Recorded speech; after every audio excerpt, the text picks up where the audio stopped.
381। माननीय मंत्री महोदय, जवाब पटेल पर रखा।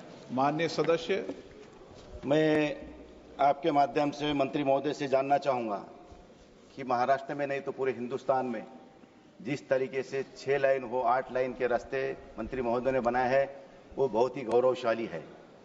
उनके बारे में मैं यहाँ पे जगतगुरु संत श्रेष्ठ तुकाराम महाराज ने एक अभंग कहा है, उनके बारे में कहना चाहूंगा कि शुद्ध बीजाच्या पोटी फळे रसाळ गोमटी, मुखी अमृताची वाणी, देह देवाचे कारणी।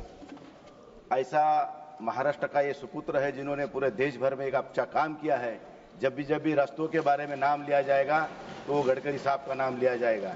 मैं गडकरी साहब से विनंती करूंगा कि ऐसा ही एक तिरुपति बालाजी और हैदराबाद जाने के लिए परभनी से नांदेड़, नरसी और देगलूर ये रास्ता अगर 6 लाइन बनता है तो महाराष्ट्र में मराठवाड़ा ही नहीं तो विदर्भ के लोगों को भी तिरुपति जाने में आसानी होगी।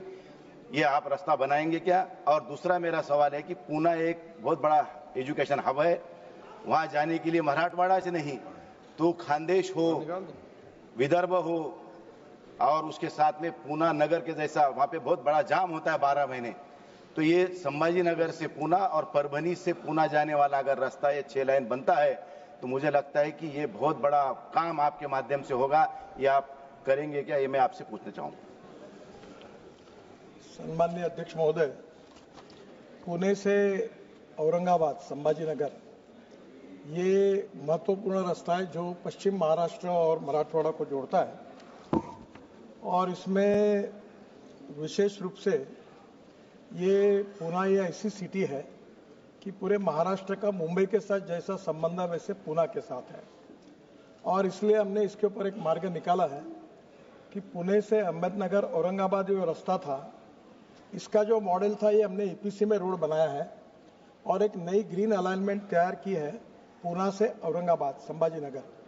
और ये पुराने रोड का टोल जो है वो जो ये काम करेगा उसको हम देंगे, वो उसको मॉनिटाइज करेगा, सिक्योरिटाइज करेगा और उससे लैंड एक्विजिशन करेगा नए एक्सप्रेस हाईवे के लिए और नया हाईवे बनाएगा।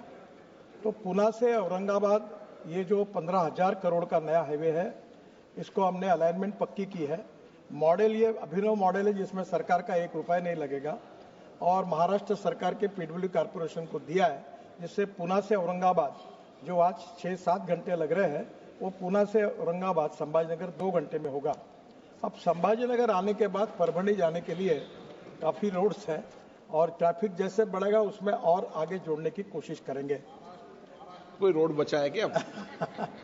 माननीय सदस्य, आसन्ना सदस्य के जो मांग है कि परभणी से हैदराबाद, परभणी से नांदेड़ और नांदेड़ से हैदराबाद, तो नांदेड़ से हैदराबाद एक कनेक्टिविटी हम कर रहे हैं, इंदौर से हैदराबाद ऐसा हाईवे बना रहे हैं, इसका काम शुरू है और ये हाईवे जो है ये नांदेड़ तक आएगा और नांदेड़ के बाद देगलूर से लेकर आगे वो हैदराबाद तक लेकर जाएंगे।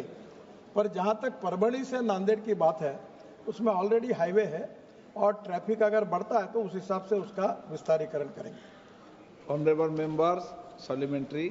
अध्यक्ष महोदय, मैं मंत्री महोदय से जानना चाहूंगा कि एक शक्तिपीठ मार्ग महाराष्ट्र में होने जा रहा है। ये शक्तिपीठ के मार्ग में बहुत सारे किसानों की जमीनें का हस्तांतरण होने जा रहा है। पहले ही महाराष्ट्र में 3.25 लाख हेक्टेयर जमीन अलग अलग प्रोजेक्ट के लिए ली गई है। उसके बाद में अभी 27,000 हेक्टेयर की जमीन ये अभी लेने जा रहे हैं। 86,000 करोड़ रुपए उसकी लागत है। मैं आपसे माध्यम से पूछना चाहूंगा कि जबकि आपके माध्यम से बहुत सारे रास्ते पूरे क्षेत्र को जाने के लिए अच्छे बने हैं, फिर ये शक्तिपीठ मार्ग बनाकर किसानों की उपजीविका खेती पे है, पूर्वजों से चलते आ रहा है। अगर वो जमीनें अगर जाएंगी तो किसान रास्ते पे आ जाएगा, उसको खाने के लिए मोहताज हो जाएगा। मैं आपके माध्यम से पूछना चाहूंगा कि किसानों की जमीनें न रहते हुए ये शक्तिपीठ मार्ग कैंसिल हो सकता है क्या?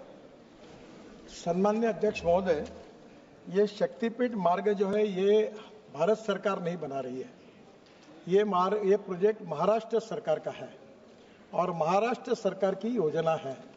अब इसको बनाना नहीं बनाना ये महाराष्ट्र सरकार की भावना है, पर आपने जो भावना व्यक्त की है मैं वो महाराष्ट्र के मुख्यमंत्री तक पहुंचा दूंगा, पर अंतिम का निर्णय उनको ही करना है इसके बारे में क्या करना है।